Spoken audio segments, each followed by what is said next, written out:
जय श्री कृष्ण। मैं ओम यादव आप सभी लोगों का स्वागत करता हूं आज के इस वीडियो में।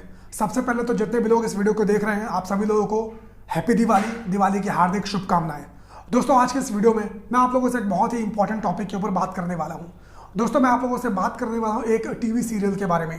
टीवी सीरियल का नाम है राधा कृष्ण। आपने इस राधा कृष्ण नाम के टीवी सीरियल को कभी ना कभी जरूर देखा होगा। यूट्यूब के ऊपर, टीवी के ऊपर या फिर हॉटस्टार के ऊपर जरूर कभी ना कभी देखा होगा। 700 से भी ज्यादा एपिसोड इस टीवी सीरियल्स के पूरे हो चुके हैं। टीआरपी में टीवी सीरियल हमेशा हाई रहता है।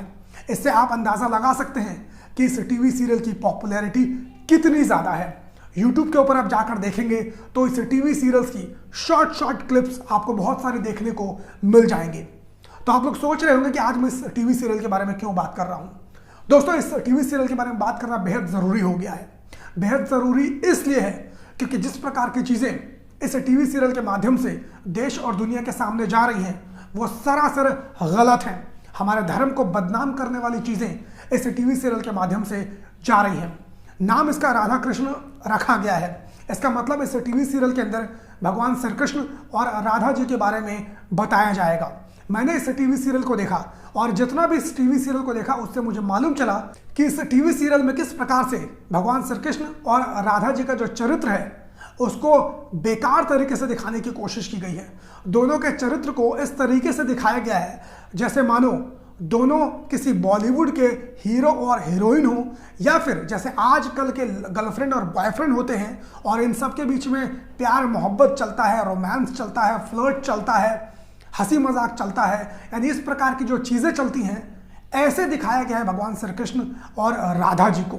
और तो और इस टीवी सीरियल में जितनी भी बातें बताई गई हैं सारी की सारी गलत हैं, सारी की सारी शास्त्रों से बिल्कुल गलत हैं। अब आप में से बहुत सारे लोग सोच रहे होंगे कि ये एक मात्र टीवी सीरियल है, एंटरटेनमेंट के लिए बनाया गया है। लेकिन मैं आपको बता दूं दोस्तों, इस टीवी सीरियल को देखने के बाद उन लोगों के अंदर, खास तौर पर जो लोग सनातन धर्म से नफरत करते हैं, जिन लोगों को हिंदू धर्म सनातन धर्म के बाद जानकारी नहीं है, वो लोग, उन लोगों के दिमाग में भगवान श्री कृष्ण और राधा के बारे में किस प्रकार की इमेज जा रही होगी आप लोग सोच नहीं सकते हैं। क्योंकि उन लोगों को हमारे शास्त्रों के बारे में मालूम नहीं है और वो लोग देख रहे कि राधा कृष्ण नाम का सीरियल है तो उनके दिमाग में तो यही जा रहा होगा कि जो भी कहानी इसमें बताई जा रही है वो हिंदू धर्म में ऐसा ही होता है। यानी हिंदू धर्म में जो देवी देवता है वो इसी प्रकार के होते हैं। मैं इस सीरियल की एक वीडियो क्लिप के नीचे कमेंट देख रहा था यूट्यूब के ऊपर। वहां मैंने देखा कि हिंदू समाज के लड़के और लड़की कोई राधा को गाली दे रहा है, कोई कृष्ण को गाली दे रहा है, कोई कृष्ण भगवान के लड़के शाम को गाली दे रहा है। और वो लोग इस प्रकार से इस सीरियल को सही मानकर देख रहे हैं जैसे कि वो कोई बॉलीवुड मूवी देख रहे हों, जैसे कोई एकता कपूर का सास बहू का सीरियल होता है वैसा कोई सीरियल देख रहे हों और भावुकता में आके वो हमारे देवी देवताओं के लिए अपशब्दों का इस्तेमाल कर रहे हैं। दरअसल इसमें उन लोगों की गलती नहीं है क्योंकि वो लोग तो मूर्ख हैं। इस देश में सही कहा है किसी ने कि 130 करोड़ चूतियों का यह देश है।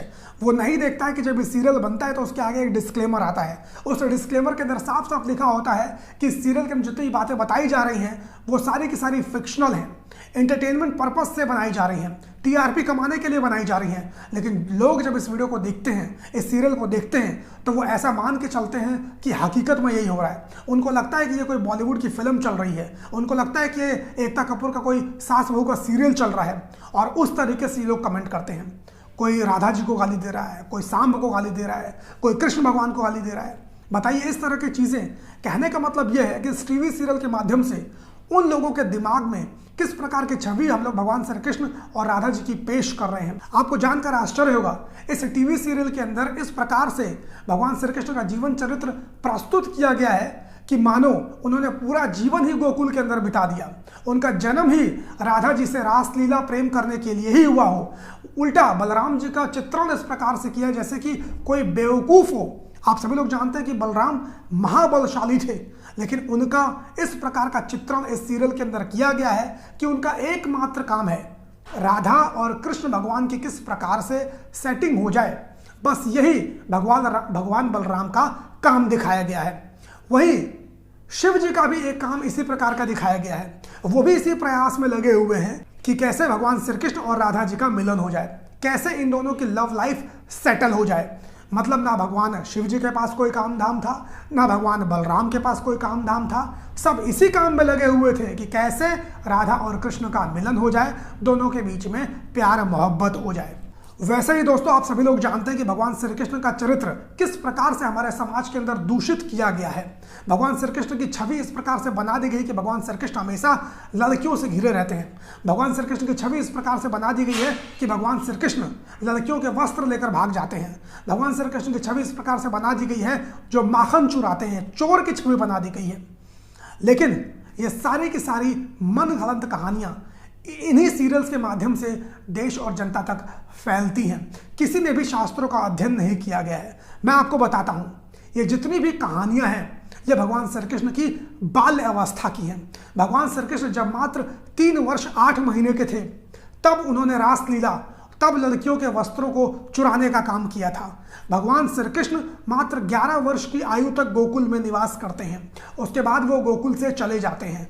तो राधा और कृष्ण के बीच में जो भी प्रेम का प्रसंग बताया जाता है उस वक्त भगवान श्री कृष्ण की उम्र मात्र 11 वर्ष की थी। और आप सोच कर देखिए कि 11 वर्ष की आयु में किसी बच्चे को पता भी नहीं होता कि प्रेम क्या होता है, प्यार क्या होता है।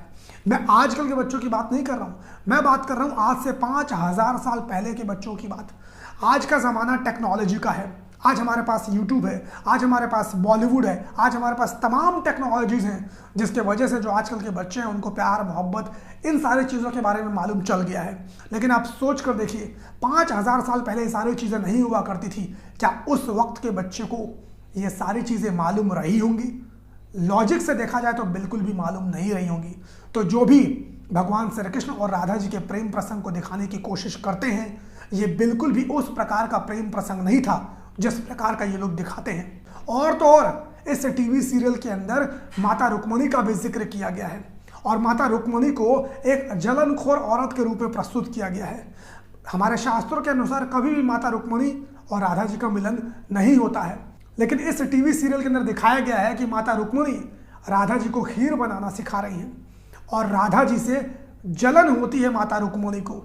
आप सोच कर देखिए किस प्रकार से माता रुक्मिणी, जिन्हें हम माता कहते हैं, उनका चित्रण पेश किया जा रहा है। क्या इन बॉलीवुड वालों में, क्या इन टीवी सीरियल वालों में इतनी हिम्मत है कि दूसरे धर्म के देवी देवता या दूसरे धर्म के जितने भी आइकॉन्स माने जाते हैं उनके ऊपर ये लोग इस प्रकार का सीरियल बना सकें? इस वीडियो के माध्यम से मैं आप सभी लोगों से अपील करता हूं कि आप लोग ज़्यादा से ज़्यादा इस वीडियो को शेयर कीजिए। हो सके ट्विटर पर जाकर जो सेंसर बोर्ड के अध्यक्ष हैं उनको भी टैग कीजिए, क्या पता कुछ हो जाए। आपसे मुलाकात किसी और वीडियो में करूंगा, तब तक बहुत बहुत धन्यवाद। जय हिंद।